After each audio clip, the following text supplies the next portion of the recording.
Mr. Allen had always dreamed of living near water. He loved the sound of gentle waves and the peaceful feeling that only a lake could give.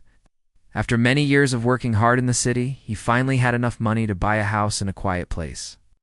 One day, he found a perfect property by a small lake. The lake was calm, clean, and surrounded by tall trees. It looked like a place where he could rest and enjoy life after years of busy work. Mr. Allen did not hesitate. He bought the house and the land with the lake included. To him, it was a dream come true. When he moved in, everything seemed perfect. The air was fresh, and the birds sang every morning. Mr. Allen loved waking up early and sitting on the porch with a cup of tea. He could see the sunlight dance on the water, and he felt relaxed in a way he never had before. The neighbors were polite but quiet. The whole area was managed by a homeowners association, or HOA.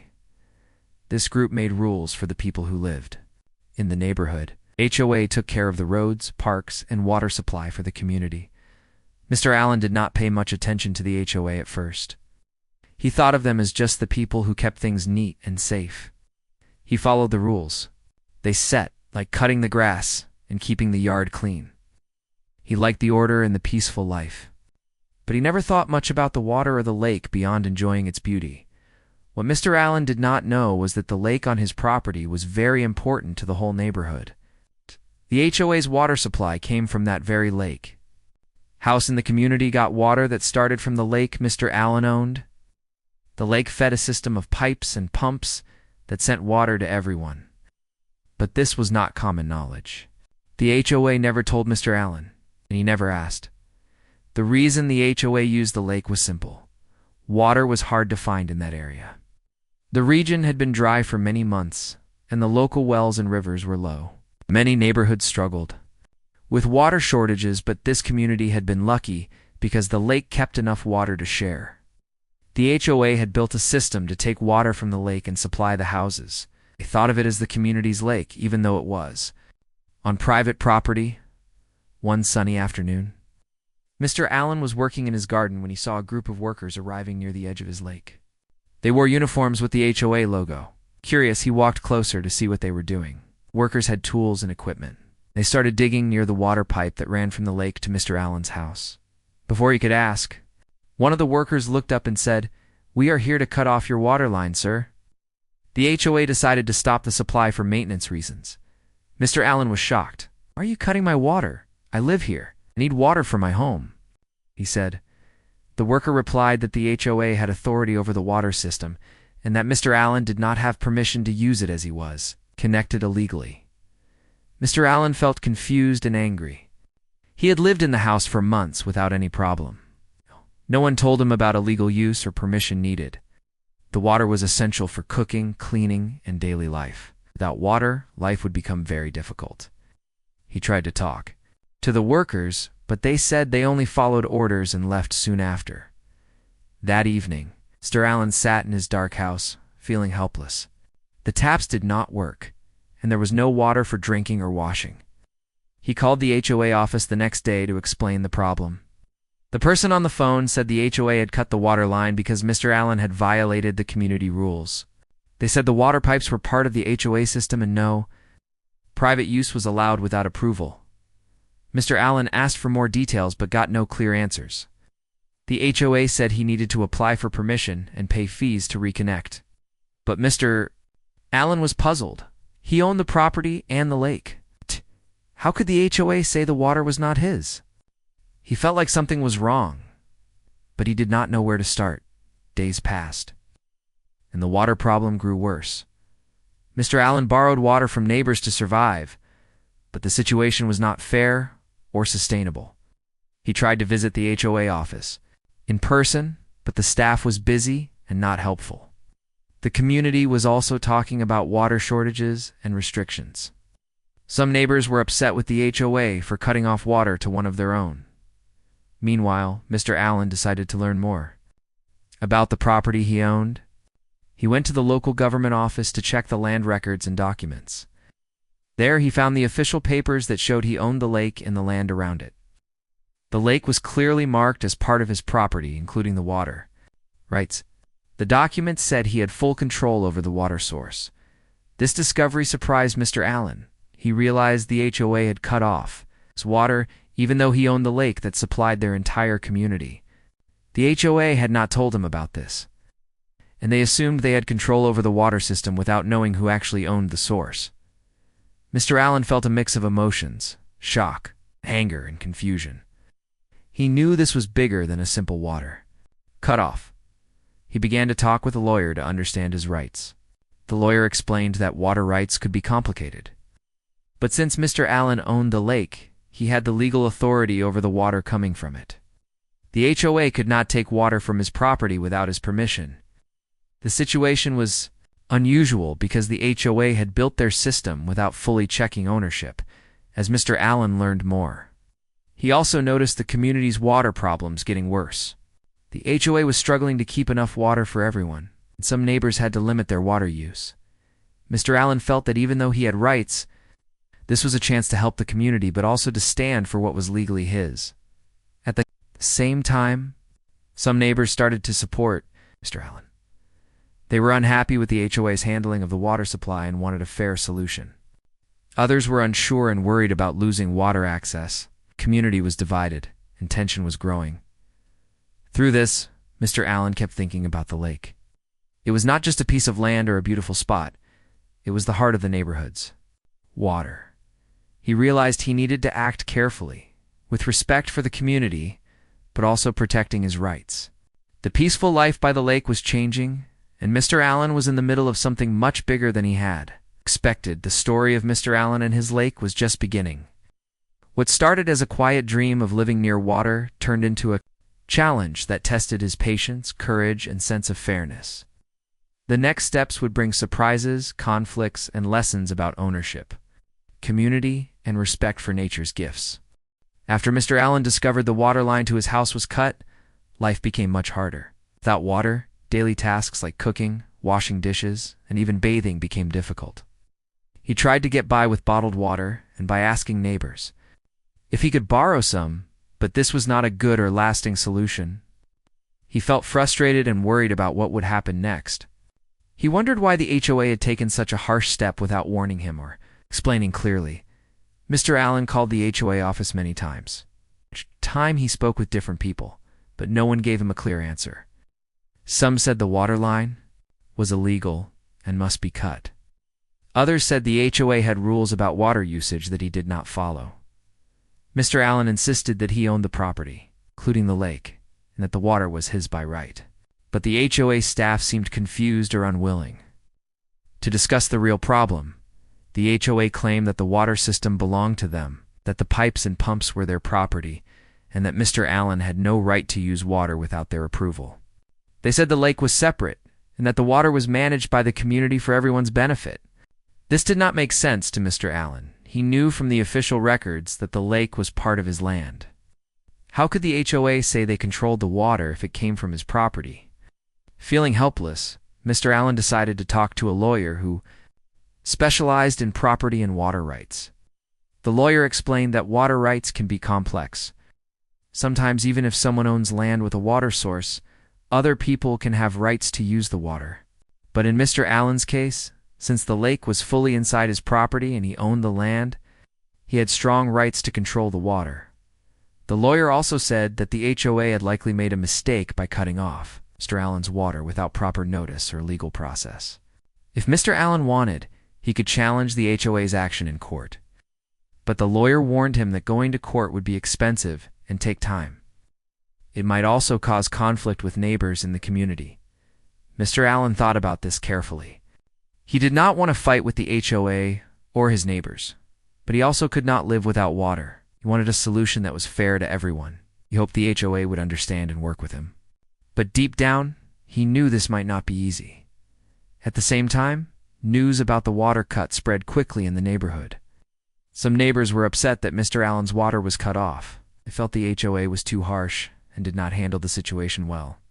Others were worried because the community's water supply was tight. They feared the conflict might make things worse. The HOA held a community meeting to explain the water problems and the decision to cut Mr. Allen's water. Many residents attended, and the room was full of tension. The HOA representatives spoke about the need to manage water carefully because of the drought and increasing demand. They said the HOA was responsible for the water system and had to follow rules to protect the community's supply. Mr. Allen was there too. When it was his turn to speak, he explained that he owned the lake and that cutting off his water was unfair and illegal. He asked the HOA to talk with him and find a way to restore his water while respecting his rights. Some neighbors supported him, clapping quietly. Others looked confused or angry. The meeting ended without a clear solution. After the meeting, Mr. Allen realized he needed more information. He began studying water laws, community rules, and the HOA's documents. He wanted to understand how the HOA thought it could control the water and why they did not know who owned the lake. This knowledge gave him confidence, but also made him more cautious. Meanwhile, the HOA workers came again to inspect the pipes in the water system. They told Mr. Allen that the water pipes running from the lake were part of the HOA infrastructure. The HOA said they had maintained and repaired the pipes for years, and they believed they had some rights to control water used through them. But they did not have a clear agreement with Mr. Allen. Mr. Allen saw that the problem was not just about the water cut. It was about ownership, control, and communication. The HOA had acted as if the lake and water system were theirs, but the legal documents said otherwise. The HOA's management had been careless in not confirming ownership before building the water system. In the weeks that followed, Mr. Allen tried to speak directly with the HOA board members. Some were willing to listen, while others wanted to avoid the topic. The HOA was worried about the cost of fixing the water system and supplying water to everyone, especially during dry times. They felt Mr. Allen should cooperate to help the community.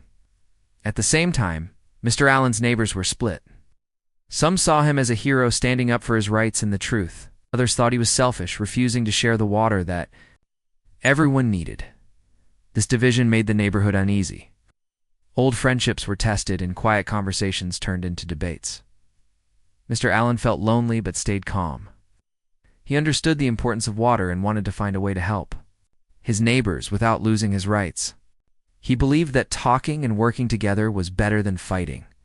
One day a neighbor approached Mr. Allen privately. She said she wished the situation could be better. She explained that many people did not know the full story and that the HOA was under pressure from local authorities to manage water carefully. She suggested that Mr. Allen try to meet with the HOA and the community in a calm, open way. Mr. Allen agreed. He sent a letter to the HOA proposing a meeting with the board and some community members. He wanted to explain his side and listen to theirs. He hoped that talking face-to-face would help. The HOA board accepted the invitation. They scheduled a meeting at the community center. The day of the meeting came, and Mr. Allen prepared carefully. He brought copies of his property documents, water rights information, ideas for how to solve the problem fairly. At the meeting, Mr. Allen spoke clearly and kindly. He explained his ownership of the lake and his wish to share the water with the community under fair rules. The HOA board members explained their concerns about water shortages, maintenance costs, and the need for rules that everyone could follow. The neighbors listened and asked questions. Some still worried about losing water access, while others expressed hope for a fair agreement. The meeting was long and sometimes tense, but it was honest and open. By the end of the meeting, both sides agreed to form a small committee. This group would study the water system, property rights, and community needs. Their goal was to find a way to manage the lake and water supply fairly, respecting Mr. Allen's ownership, but also ensuring everyone could have water. Mr. Allen felt hopeful. The fight was not over, but the path forward was clearer. He knew it would take time and patience, but he was ready to work with the community for a solution that was good for all. As he left the meeting, Mr. Allen looked at the calm lake. He thought about how something so peaceful could bring both trouble and hope. He was determined to protect his rights and help his neighbors. Life by the lake was changing, but he believed that with respect and understanding they could find peace again. After the community meeting, Mr. Allen felt a new sense of purpose. He knew the situation was complicated, but he was determined to find the truth and protect what was rightfully his. He spent many hours at the local records office, reading through old maps, property deeds, and legal papers. Each document showed the same thing. The lake was part of his property, and he owned the water rights that came with it. This was a powerful discovery that gave him hope. At the same time, the HOA seemed uncertain. Some board members realized they had made a mistake by not confirming ownership before using the lake's water for the community. They'd built pipes and pumps without knowing who legally owned the water source. This lack of information now put them in a difficult position. They had to admit to the residents that their water supply depended on private land they did not control. The HOA sent a letter to all residents, explaining the situation in simple terms. They said that the lake was private property, owned by Mr. Allen, and that the HOA did not have full rights to the water. They apologized for any confusion and promised to work on a solution that would keep water flowing to the community. The letter caused a mix of reactions. Some people were relieved to know the truth, while others worried about the future. Mr. Allen received many calls and messages from neighbors. Some thanked him for standing up and telling the truth. They believed that ownership and honesty were important, even if it caused problems. Others were still frustrated, asking how they would get water without the HOA's system. Some accused Mr. Allen of being selfish and not caring about the community's needs. This divided response, which made Mr. Allen realize that the challenge was bigger than just property and pipes. It was about trust, communication, and shared responsibility.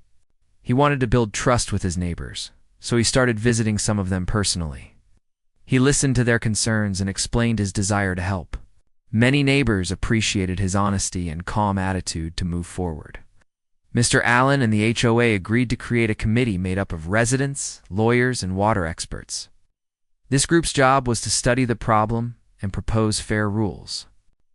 For using the lake water, Mr. Allen was chosen to represent the property owners, while the HOA selected members to speak for the community.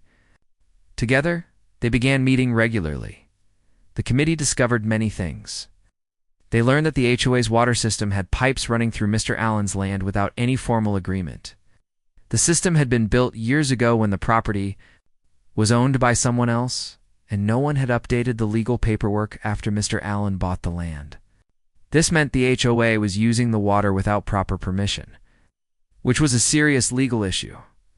Water experts on the committee explained that water rights depended on many factors, including land ownership, state laws, and community needs. In some places, water is owned by the government or shared by everyone. But in Mr. Allen's state, water from private lakes usually belongs to the landowner.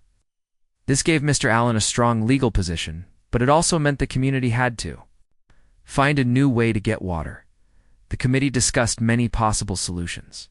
One idea was for Mr. Allen to grant the HOA permission to use the water, but under clear rules and payments. This way the community could continue to get water, and Mr. Allen would be fairly compensated for the use of his lake. Another idea was to build a new water source. But this would be very expensive and take a long time. During these discussions, some neighbors worried that the conflict might lead to long legal battles, which would be costly and stressful. Others wanted a quick fix, even if it meant giving up some rights. Mr. Allen knew he had to balance his legal rights with the needs of the community. At one meeting, a neighbor spoke up and said, "We all want clean, reliable water, but we also want fairness. Maybe Mr. Allen's lake can be part of the solution, but only if we respect his ownership and work together." This comment helped calm the room and encouraged cooperation. As the committee worked, Mr. Allen also thought about the environment. He realized the lake was not just a water source, but a delicate ecosystem with fish, plants, and wildlife. He wanted to protect it from overuse or pollution. He suggested that the community create rules about how much water could be taken and how to keep the lake clean. The HOA agreed. And together, they planned to set up monitoring systems to check the water quality and levels. They also talked about educating residents on water conservation, especially during dry seasons. Everyone saw that managing water was not just about rights, but about caring for a shared natural resource. While all this was happening, Mr. Allen felt a growing responsibility. The peaceful life he had dreamed of was changing, but he was ready to face the challenge. He wanted to be a good neighbor and a wise caretaker of the lake. However, not everything was easy. Some people still doubted that the HOA would respect any agreement. Others wondered if Mr. Allen's ownership meant the HOA could charge more money for water or even refuse access in the future. These worries created tension and uncertainty. To address these concerns, Mr. Allen agreed to hold informal meetings with neighbors. He answered questions, explained the legal facts, and promised to be fair. Many residents appreciated his openness and willingness to listen. Slowly, the community began to feel more hopeful. At one such meeting, a young family said, "We moved here because of the lake and the water. We want to trust that this will work out." Mr. Allen smiled and replied, "I want the same. The lake belongs to me, but it also belongs to all of us in a way. We must protect it together." The story of the lake and the water supply was no longer just about ownership. It had become a story about community, respect, and the future. Mr. Allen's discovery had changed everything. What was once a quiet private lake was now at the center of the neighborhood's life and survival. As the committee continued their work, they drafted a plan for a formal agreement. This plan included clear rules about how much water could be used, how the HOA would pay for water rights, and how they would protect the lake environment.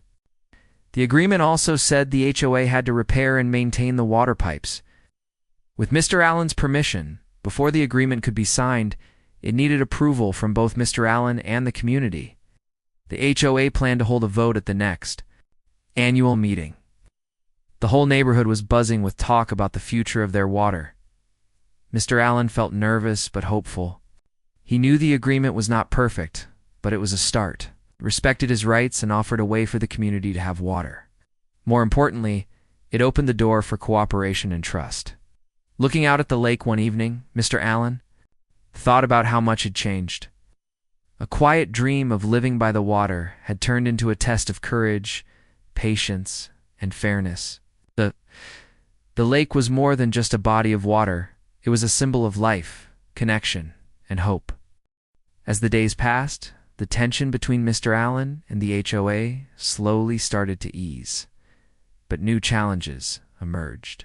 The legal discussions and community meetings had made everyone aware that water was a precious resource. The neighborhood was divided, with some people supporting Mr. Allen's rights and others worried about their water supply. If the agreement did not work out, the HOA board members knew they had to act carefully.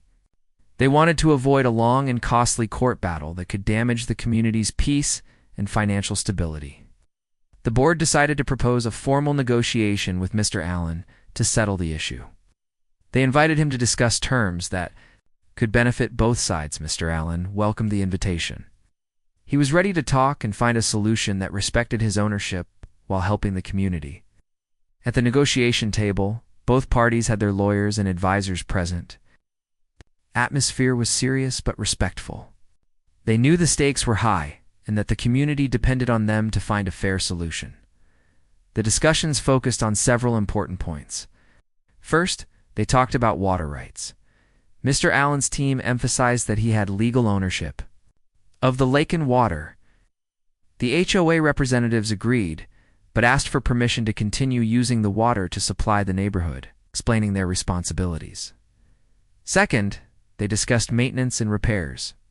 The HOA explained that they had been managing the pipes and pumps, but without any formal agreement with Mr. Allen. They offered to take full responsibility for maintenance costs going forward if allowed to use the water. Third, the financial part was important. Mr. Allen's side proposed a fair payment for the water usage. Based on how much water the community would use each year, the HOA agreed that paying a reasonable fee was fair, but they wanted to keep the costs affordable for all. Residents both sides also agreed that protecting the lake's environment was a priority. They discussed setting limits on water usage during dry seasons and creating rules to prevent pollution. Mr. Allen offered to help monitor the lake and educate neighbors about conservation. The negotiation took many hours and several meetings. Sometimes the discussions were difficult. Sides had concerns and fears, but over time they found common ground. They drafted an agreement that balanced ownership rights with community needs. Meanwhile, the neighborhood news about the negotiations spread. Many residents followed the updates closely. Some were hopeful that the water problem would soon be solved. Others remained worried about potential increases in water bills or future restrictions. To address these concerns, the HOA organized informational sessions. They explained the terms of the agreement and invited residents to ask questions. Mr. Allen attended some of these sessions, speaking directly with neighbors and answering their questions honestly. At one session, an elderly woman stood up and said, "I have lived here for many years. I want to thank Mr. Allen for being open and willing to work with us. Water is life and we must take care of it together." Her words brought applause and helped calm fears. Despite the progress, a few residents were still skeptical. They worried that if Mr. Allen decided to sell the property, a new owner might not be as cooperative.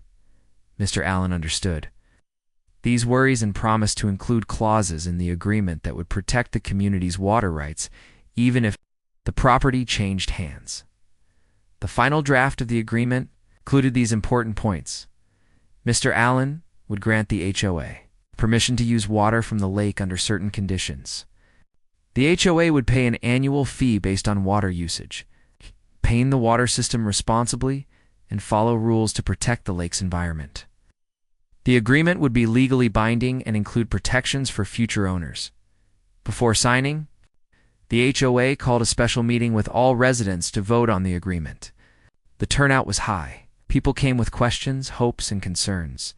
The meeting was respectful and well organized. After a long discussion, the vote was held. The results were clear. The majority of residents supported the agreement. They saw it as a fair compromise that protected their water supply and respected Mr. Allen's rights. The vote brought relief and a sense of unity to the community. Mr. Allen and the HOA board signed the agreement in front of the residents. Cameras captured the moment as neighbors shook hands and smiled. It was not just a legal document, but a symbol of cooperation and trust. With the agreement in place, the HOA restored Mr. Allen's water line. Water flowed again to his home, and the community's supply was secured. Mr. Allen felt proud and hopeful. He had stood for his rights, but also found a way to help his neighbors. The story did not end there. Mr. Allen became more involved in the community. He volunteered to help monitor the lake's health and worked with the HOA to educate residents about water conservation. Together, they planted trees around the lake, cleaned the shoreline, and created walking paths for everyone to enjoy. The lake, once just a beautiful but overlooked part of the property, became the heart of the neighborhood. Families gathered there for picnics, children played near the water, and neighbors met to talk and support each other. Through this experience, Mr. Allen learned valuable lessons. He understood the importance of knowing one's rights, but also the power of cooperation. He saw how respect and communication could solve even the most difficult problems. The HOA also changed. They became more transparent and careful in managing the community's resources. They improved their communication with residents and worked hard to prevent future conflicts. The neighborhood grew stronger and closer. The conflict over water had tested their patience, but also brought them together. They had learned to value the lake, not just as a water source, but as a shared treasure. Mr. Allen looked out over the calm water one evening. The sun was setting, painting the sky with warm colors. He thought about the journey he had been through, from a peaceful dream to a difficult battle, and finally to a hopeful future. He smiled, knowing that sometimes challenges can lead to new beginnings. The lake was safe, the water was flowing, and the community was united. Life by the water had changed, but it was better than ever. With the agreement signed and water flowing once more, Mr. Allen felt a deep sense of relief and accomplishment. The hard journey he had taken, from confusion and conflict to cooperation and understanding, was finally bearing fruit. Life at his lakefront home was returning to its peaceful rhythm. But now, with a stronger connection to his neighbors and the community, Mr. Allen understood that owning the lake came with responsibility, not just for himself, but for everyone who depended on it. He began visiting the lake regularly, not just for relaxation, but to watch over the water and the land. He noticed the ducks swimming peacefully, fish jumping in the sunlight, and the trees reflecting on the calm surface. This lake was alive, and it needed care. He worked closely with the HOA to create a water management plan. This plan set clear rules about how much water could be used each day, especially during dry times. Everyone agreed that wasting water was no longer an option. They also agreed to protect the lake's environment, avoiding pollution and keeping the shoreline clean. Mr. Allen organized community events by the lake, inviting neighbors to learn about water conservation and the importance of protecting their natural resources. Children learned about the fish and plants, and adults shared stories and ideas for keeping the neighborhood green and healthy. These events brought people together and created a new sense of pride and care for the place they called home. The HOA improved its transparency and communication. They sent regular updates about water levels, conservation tips, and maintenance plans. They held meetings where residents could ask questions and share their concerns. This openness helped rebuild trust between the HOA and the community. Allen's relationship with his neighbors grew stronger. People stopped seeing him as just a property owner who fought for his rights. Instead, they saw him as a friend and leader who cared about everyone. He helped mediate small disputes, shared fresh fish from the lake, and welcomed new families moving in. The community learned valuable lessons from the water crisis. They understood how important it was to know the land and water rights, to communicate clearly, and to work together. They realized that water was more than just a resource, it was life itself. As the seasons changed, the lake reflected the beauty of the neighborhood. In spring, flowers bloomed along the shore. In summer, families gathered for picnics and swimming. In fall, leaves turned golden and drifted on the water. Even in winter, the lake was peaceful, sometimes covered in a thin layer of ice. Mr. Allen often thought about how different things had been just months ago. The water cutoff had brought fear and uncertainty. Now it brought unity and hope.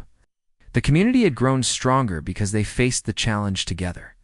Sometimes visitors came to see the lake and the neighborhood. They were impressed by how well the community cared for the environment and how peaceful the area felt. Mr. Allen, it proudly showed them around. He's telling the story of the lake and the people who made it special. One evening, as the sun set behind the trees, Mr. Allen sat on his porch with a cup of tea. He looked out over the lake, its surface glowing softly in the fading light. He felt grateful for the beauty of nature, for the strength of community, and for the journey that had taught him so much. He knew that life would continue to bring challenges. But he also knew that with patience, respect, and cooperation, they could overcome anything. The lake was a symbol of that hope, a quiet, shining reminder that even difficult times could lead to better days. Mr. Allen smiled, feeling at peace. The water flowed freely, the neighbors laughed and talked, and the lake held the stories of their lives. Together, they had found a way to live in harmony, protecting what mattered most, and so the story of the lake and the neighborhood became a story of friendship, courage, and care. A story that would be told for years to come, a true story of how a simple lake brought people together and made them stronger.